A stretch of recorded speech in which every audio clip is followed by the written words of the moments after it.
말라기 1장 1절에서 14절입니다.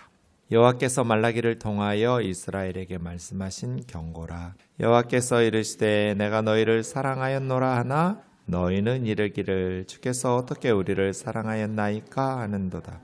나 여호와가 말하노라. 에서는 야곱의 형이 아니냐. 그러나 내가 야곱을 사랑하였고 에서는 미워하였으며 그 산들을 황폐하게 하였고 그 산업을 광야의 이리들에게 넘겼느니라. 에돔은 말하기를 우리가 무너뜨림을 당하였으나 황폐된 곳을 다시 쌓으리라 하거니와 나 만군의 여호와는 이르노라. 그들은 쌓을지라도 나는 헐리라. 사람들이 그들을 일컬어 악한 지역이라 할 것이요 여호와의 영원한 진노를 받은 백성이라 할 것이며 너희는 눈으로 보고 이르기를 여호와께서는 이스라엘 지역 밖에서도 크시다 하리라. 내 이름을 멸시하는 제사장들아 나 만군의 여호와가 너에게 이르기를 아들은 그 아버지를 종은 그 주인을 공경하나니 내가 아버지일진데 나를 공경함이 어디 있느냐. 내가 주인일진데 나를 두려움이 어디 있느냐 하나 너희는 이르기를 우리가 어떻게 주의 이름을 멸시하였나이까 하는도다. 너희가 더러운 떡을 나의 제단에 드리고도 말하기를 우리가 어떻게 주를 더럽게 하였나이까 하는도다. 이는 너희가 여호와의 식탁은 경멸히 여길 것이라 말하기 때문이라. 만군의 여호와가 이르노라. 너희가 눈먼 희생제물을 바치는 것이 어찌 악하지 아니하며 저는 것 병든 것을 드리는 것이 어찌 악하지 아니하냐. 이제 그것을 너희 총독에게 드려보라. 그가 너를 기뻐하겠으며 너를 받아주겠느냐. 만군의 여호와가 이르노라. 너희는 나 하나님께 은혜를 구하면서 우리를 불쌍히 여기소서 하여 보라. 너희가 이같이 행하였으니 내가 너희 중 하나인들 받겠느냐. 만군의 여호와가 이르노라. 너희가 내 제단 위에 헛되이 불사르지 못하게 하기 위하여 너희 중에 성전 문을 닫을 자가 있었으면 좋겠도다. 내가 너희를 기뻐하지 아니하며 너희가 손으로 드리는 것도 받지 아니하리라. 만군의 여호와가 이르노라. 해 뜨는 곳에서부터 해 지는 곳까지의 이방 민족 중에서 내 이름이 크게 될 것이라. 각 처에서 내 이름을 위하여 분향하며 깨끗한 제물을 드리리니 이는 내 이름이 이방 민족 중에서 크게 될 것임이니라. 그러나 너희는 말하기를 여호와의 식탁은 더러워졌고 그 위에 있는 과일 곧 먹을 것은 경멸히 여길 것이라 하여 내 이름을 더럽히는도다. 만군의 여호와가 이르노라. 너희가 또 말하기를 이 일이 얼마나 번거로운고 하며 고숨치고 훔친 물건과 저는 것 병든 것을 가져왔느니라. 너희가 이같이 봉헌물을 가져오니 내가 그것을 너희 손에서 받겠느냐. 이는 여호와의 말이니라. 짐승 떼 가운데 수컷이 건을 그 서원하는 일에 흠 있는 것으로 속여 내게 드리는 자는 저주를 받으리니 나는 큰 임금이요 내 이름은 이방 민족 중에서 두려워하는 것이 됩니다. 만군의 여호와의 말이니라. 아멘. 구약 성경의 마지막 성경인 말라기 성경을 우리가 이제 묵상하겠습니다. 1장 1절에 항상 선지자에 대한 정보, 그 선지자가 사역했던 시대적 상황을 왕의 이름으로 가르쳐 주거나 그 선지자가 어느 지역 출신인지, 그럼 우리가 어느 지파 출신인지, 또 그의 가문에 대해서 여러 가지 정보를 1장 1절에 두는데, 말라기 1장 1절은 여호와께서 말라기를 통하여 이스라엘에 말씀하신 경고라, 이게 끝이에요. 그러니까 정보가 없어요. 그래서 이 말라기 선지자가 어느 시대에 활동했던 선지자인지, 아니면 어느 지역 출신인지, 아니면 그의 가문조차도 몰라요. 그래서 성경학자들은 말라기라는 이름 뜻이 그냥 말라기라는 사람인지 아니면 말라기라는 뜻이 나의 사자, 그런 뜻이거든요. 70인경 같으면 그의 사자, 하나님의 사자, 사신, 메신저, 이런 뜻이겠죠. 그렇게 보통명사로 번역하기도 해요. 그래서 말라기라는 선지자에 대해서 우리가 정보가 별로 없어요. 5세기 작품이긴 한데 이제 아람어, 시리아 말로 번역한 것을 탈굼이라고 하거든요. 그 아람어 번역본 중에 요나단 탈굼이라는 성경이 있는데 거기는 나의 사자 말라기죠. 나의 사자 서기관 에스라를 통하여 이렇게 추가해서 설명을 붙여놓은 번역이 있어요. 그러니까 에스라가 말라기서의 저자다, 이렇게 보는 거죠. 이것을 칼빈도 그렇게 주장하기도 하고요. 제롬이랑 라쉬라는 유명한 성경학자들, 고대의 교부들 이렇게 번역하기도 합니다. 그래서 말라기서의 저자가 에스라인지 아니면 진짜 말라기라는 사람인지 아니면 다른 누구인지 우리는 정확히 알 수 없습니다. 어떤 성경학자들은 느헤미야라 말하기도 하고 에스라라고 말하는 분 칼빈처럼 많이 있고요. 초대교회 교부들은 스불론 지역의 레위인, 이렇게 제사장들에 대한, 레위인들에 대한 메시지가 많거든요. 그래서 스불론 지역의 레위인이다 하고 초대교회에서는 교부들이 가르치기도 하고요. 다양한 추측들이 있습니다. 어쨌든 말라기서의 내용이 어느 시대에 어느 선지자를 통해서 전파된 내용인지 우리가 정확하게 알 수는 없지만 하나님의 마지막 경고, 구약에 그렇게 말할 수 있습니다. 이것은 이스라엘 백성들에 대한, 여기서 이스라엘은 이제 북이스라엘이 아니라 남유다를 중심으로 한 이스라엘이라고 보아야 되겠죠. 나라는 망했고 70년 바벨론 포로지에 살다가 돌아온 유대 사람들, 그런 사람들일 겁니다. 어쨌든 그때는 이미 이제 꼭 유대만을 가리키는 것은 아닐 거고요. 말라기서의 메시지는 북이스라엘 포함해서 모든 포로 후 공동체 이스라엘 백성들을 경고하는 하나님의 말씀. 이것은 우리를 향한 경고의 말씀으로도 들어야겠죠. 말라기에 6가지 논쟁들이 나오는데요. 이 6가지 말라기서의 하나님과 이스라엘 백성들 간의 논쟁, 토론, 이런 일들은 신앙생활의 매우 기초적인 질문들이면서 되게 중요한 질문들로 이루어져 있다라고 생각합니다. 2절부터 첫 번째 논쟁이 5절까지 이어지고요. 그 다음에 두 번째 논쟁은 1장 6절부터 2장 9절까지 나옵니다. 첫 번째 논쟁, 6가지 논쟁 중에 첫 번째 논쟁은 하나님의 사랑에 대한 논쟁이 주제고요. 두 번째 1장 6절에서 2장 9절까지는 제사장들의 태만, 게으름, 또 죄, 제사장들에 관한 논쟁입니다. 먼저 2절에서 5절까지 보겠습니다. 여호와께서 내가 너희를 사랑하였노라. 내가 너희를 사랑했다. 이렇게 하나님 말씀하시는데 이스라엘 백성들은 주께서 어떻게 우리를 사랑하셨습니까? 이렇게 하나님의 사랑에 의문을 제기하는 거죠. 그러면서 어떻게 우리를 사랑했는지 증거를 보여주세요. 왜냐하면 포로지에서 70년 살다가 돌아왔는데 현실은 너무나 냉혹했거든요.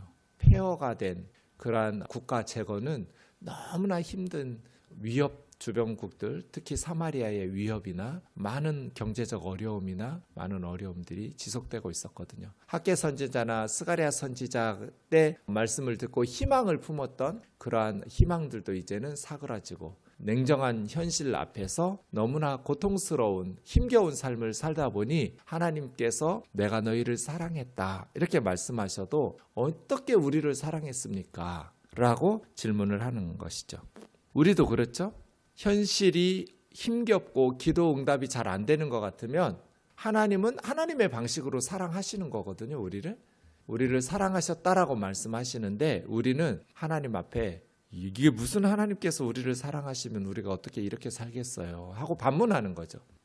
어떻게 우리를 사랑했습니까? 하고 증거를 보여달라고 요구하기도 하고요. 그래서 지금 우리도 하나님은 하나님의 백성들을 사랑하셨다라고 말하는데 그 설교의 말씀이, 그 성경의 말씀이 별로 가슴에 와닿지 않아요. 현실이 너무나 힘겨우니까. 그래서 하나님께서 증거를 대는 거죠.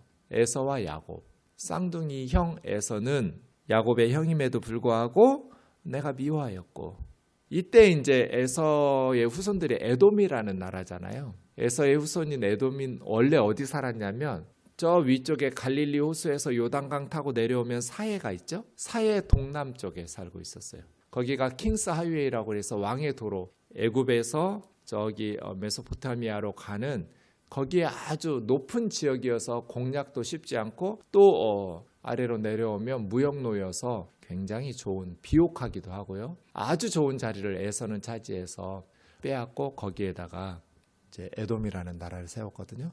근데 주전 5세기에 나바테아인이라는 사람들에 의해서 에돔이 패배해서 무너져요. 그리고 312년경이면 이제 페트라가 수도거든요. 페트라가 함락당해요. 이스라엘보다 훨씬 먼저 함락당하면서 에돔이 이제 그 지역이 황폐하게 되니까 원래는 이제 가나안 땅에서 애굽으로 내려갈 때 남쪽 지역을 네게브라고 부르잖아요. 그 사막 지역. 그래서 에돔 사람들은 원래 더 동쪽에 살고 있었는데 나바테아인들에게 함락당하고 나중에 이제 주전 106년이면 로마에게 완전히 무너지거든요. 그러니까 여러 차례 에돔이 함락당하고 페트라가 무너지는데 그 전에 이미 사람들이 거기에서 못 살아요. 그래서 네게부 지역으로 이주해요. 그래서 신약 성경에 보면 지도가 달라요. 구약하고 에돔이라는 나라가. 신약 성경에서 에돔이라는 나라는 이두메라고 불러요. 이두메. 에돔족이에요. 그 이두메의 지도가 더 서쪽으로 지중해 쪽으로 옮겨져 있어요. 그 이두메 출신의 이스라엘 왕이 헤롯 왕이에요. 그러니까 헤롯 왕은 원래 이스라엘 출신이 아니에요. 에서의 후손인 에돔, 이두메 출신이에요. 그런데 이스라엘의 왕이 되어 있죠. 헤롯 가문이. 이런 역사적 상황입니다. 그래서 오늘 본문 내용이 에돔은 야곱의 형이 아니냐. 이 말라기 선지자가 말라기서의 메시지를 전할 때 에돔이라는 나라는 이미 망했고 페트라는 함락되었고 황폐하게 되었고 물론 이스라엘도 망했죠. 주전 586년에 예루살렘이 무너졌어요. 하지만 예루살렘은 포로지에서 다시 돌아와서 약속의 땅에 재건해서 살고 있어요. 에돔은 그러지 못했어요. 그거 지금 이야기하는 거예요. 다시 국가를 4절에 에돔은 우리가 무너뜨림 당했지만 황폐된 것을 다시 쌓으리라. 다시 그 페트라 지역을 재건하려고 노력했어요. 하지만 지금까지 에돔은 그 지역을 재건하지 못했어요. 에돔이라는 나라는 사라져 버렸어요. 그렇게 그들이 쌓을지라도 나는 헐리라. 하나님께서 에돔의 재건을 허락하지 않으셨어요. 그래서 에돔이라는 나라를 그냥 황폐하게 에서의 후손들인 에돔이라는 나라를 영원히 폐허가 되게 그래서 그곳을 악한 지역이라 여호와의 영원한 진노를 받는 백성이라 영원히 폐허가 된 왜요? 에돔이 이스라엘의 잔인하게 한 원수 국가였기 때문이에요. 그건 뭐예요? 이스라엘의 원수를 하나님의 원수로 삼아서 영원히 심판하여 폐허가 되게 하셨다는 거예요. 이스라엘은 포로 70년 살다가 돌아와서 국가 재건했지만 에돔은 재건하지 못하도록 하나님께서 영원히 폐허가 되도록 심판하셨다. 이스라엘 사람들이 하나님 어떻게 우리를 사랑했습니까?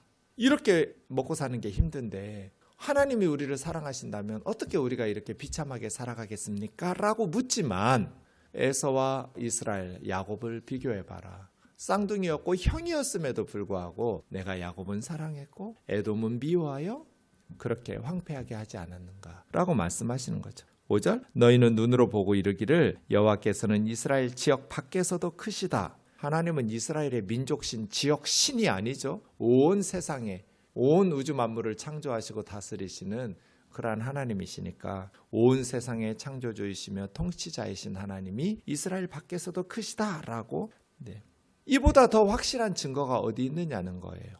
쌍둥이였음에도 불구하고 야곱에게는 영원히 진노하지 않으셔서 약속의 땅으로 돌아오게 하셨고 에서에게는 영원히 폐허가 되게 하셔서 영원한 진노로 나라를 망하셨어요. 그래서예요. 현실이 아무리 막막하고 답답해도 그리스도인들은 하나님의 사랑을 의심하면 안 돼요. 살다 보면 힘든 일이 발생하기도 하고 예수 믿지 않는 사람들도 당하지 않는 정말 힘들고 어려운 일들을 우리에게 당하게 하시잖아요. 그럼에도 불구하고 하나님의 사랑을 의심하지 마라. 사탄은 늘 하나님의 사랑을 의심하게 해서 우리와 하나님 사이를 이간질시켜가지고 하나님으로부터 멀어지게 만드는 것이 사탄의 목표잖아요. 에덴 동산 모든 나무 맘대로 임의로 먹으라. 선악을 알게 하는 것 하나만 먹지 마라. 하나님 그렇게 말씀하셨는데 사탄은 모든 나무 실과를 먹지 말라 하시더냐? 하나님을 잔인한 우리에게 베푸신 은혜를 잊어버리고 금지하신 하나에 주목하게 하면서 이렇게 말하잖아요. 완전한 가정이 어디 있어요? 집집마다 다 기도 제목이 있고 다 하나님 앞에서 힘겨운 부분들이 있죠. 그것을 주목하면서 더 많은 것들을 베푸신 것들을 의심하게 하고 이 사탄의 전략이에요. 어제 청소년기에 아들들을 키우는 엄마들이 얼마나 힘들겠어요. 저에게 전화해서 그냥 거의 너무나 가슴 아프니까 아들이 속 썩여가지고 힘든. 근데 이제 직장 동료한테 그런 이야기를 들은 거예요. 3살짜리 아이가 이제 직장 동료가 병원에서 일하는 간호사인데 그 이제 아내가 간호사이고 동료는 그 남편이에요. 그 간호사 아내한테 직장 동료가 들은 얘기를 해준 거예요. 힘내라고 격려하면서 이식 수술을 하는데 3살짜리 아이가 이식을 받아서 사는 거예요. 근데 이식해주는 아이는 또 3살짜리 다른 아이인 거예요. 그러니까 죽을 수밖에 없는 질병에 아이가 이식해주고 자기는 죽는. 그래서 한 아이는 살았고 또 똑같이 3살인데 한 아이는 죽었고 이 수술을 집례하면서 의료진들이 많이 울었다고. 그래도 당신 아들은 건강하지 않냐. 그래서 이제 직장 동료가 너무나 힘들어하니까 엄마가 그런 위로를. 사실은 전 좀 전화 받으면서 힘든 건 알겠어요. 근데 우리 아이 그렇게 나쁜 아이 아니에요. 그 별것도 아니에요. 그냥 학교에서 친구하고 욕했다고 벌점 받은 거예요. 머슴아들이 뭐 중학생들이 욕하고 사는 욕이 절반이죠 뭐. 엄마는 속상하죠. 왜 그냥 모범생으로 벌점 안 받고 살았으면 좋겠죠. 아들 딸들이.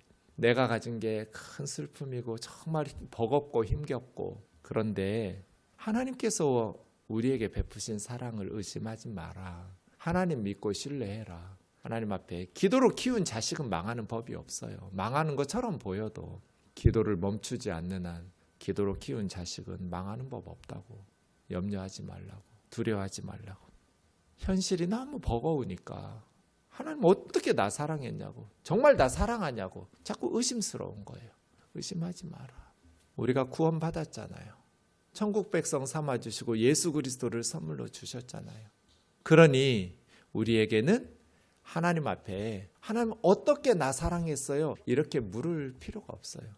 사랑하지 않는 사람을 천국으로 같이 영원히 함께 살자고 하나님 말씀하실 리가 없잖아요. 두 번째는 이제 1장 6절에서부터 2장 9절까지 제사장들과 관련한 내용인데요. 이 두 번째 논쟁이 제일 길어요. 말라기서 전체의 한 3분의 1 정도의 분량이니까요.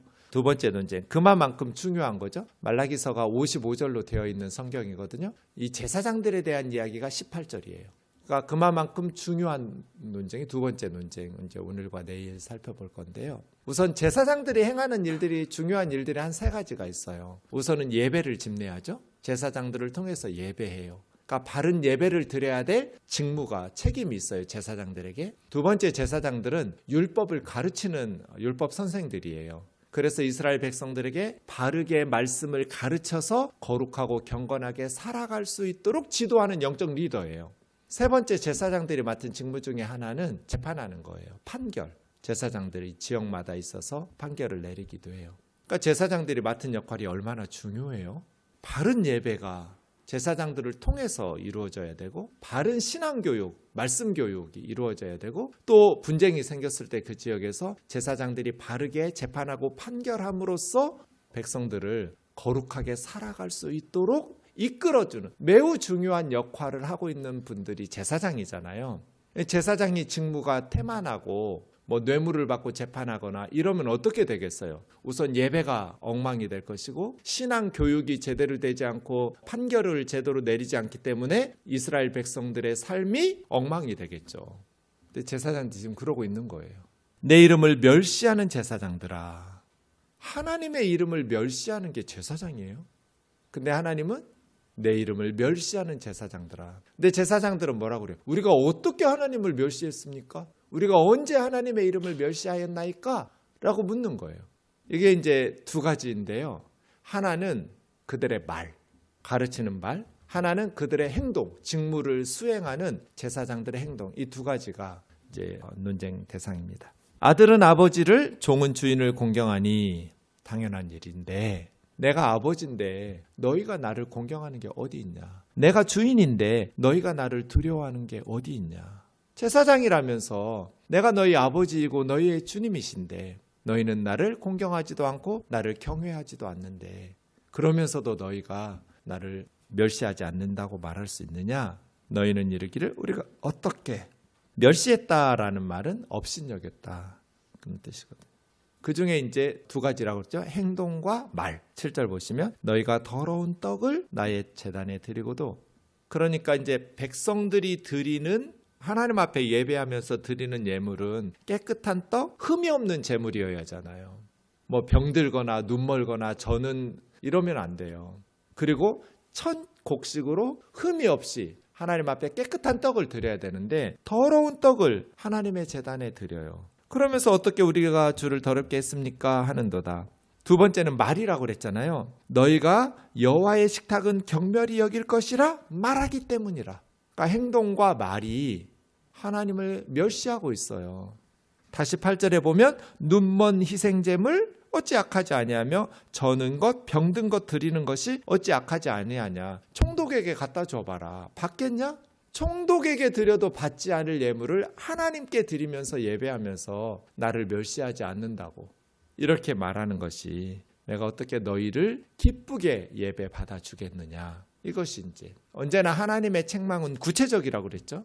그냥 모호하게 추상적으로 너희가 나를 멸시한다 이렇게 말하지 않았어요. 구체적으로 하나님 앞에는 깨끗한 떡을 드려야 되고 흠없는 제물을 드려야 되는데 눈멀고 절고 또 병들고 더러운 떡을 드려요. 그럼 제사장들이 왜 이런 희생 제물을 허용했을까요? 백성들이 드리는 이러한 예배를 백성들이 원하는 걸 들어주는 거죠. 허용하는 거예요. 왜요? 백성들에게 호의를 베풀므로써 자신들이 얻는 이득이 있기 때문이겠죠. 제사장들에게 더 많은 제물을 받을 수 있잖아요. 어차피 번제 같으면 자기 몫이 하나도 없어요. 다 불살라서 바치는 올라 번제니까요. 눈이 멀든 좀 병들었든 어차피 다 불태워서 번제로 바칠 건데 자기들의 몫으로 오는 것이 있더라도 흠 있는 것들도 바치면 더 많이 바칠 수 있잖아요.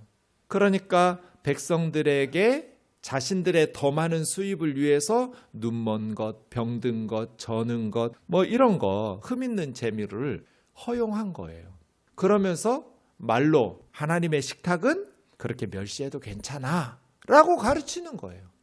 그래서 하나님 앞에 헌금 많이 하면 괜찮아요? 정직하게 일하도록 가르쳐야죠. 깨끗하게 일하도록 가르쳐야죠.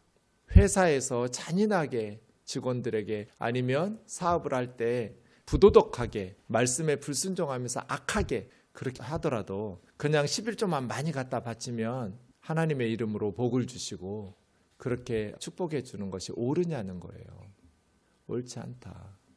청년들한테 코인으로 돈 번 걸로 11조 하지 마라 그렇게 가르쳤거든요.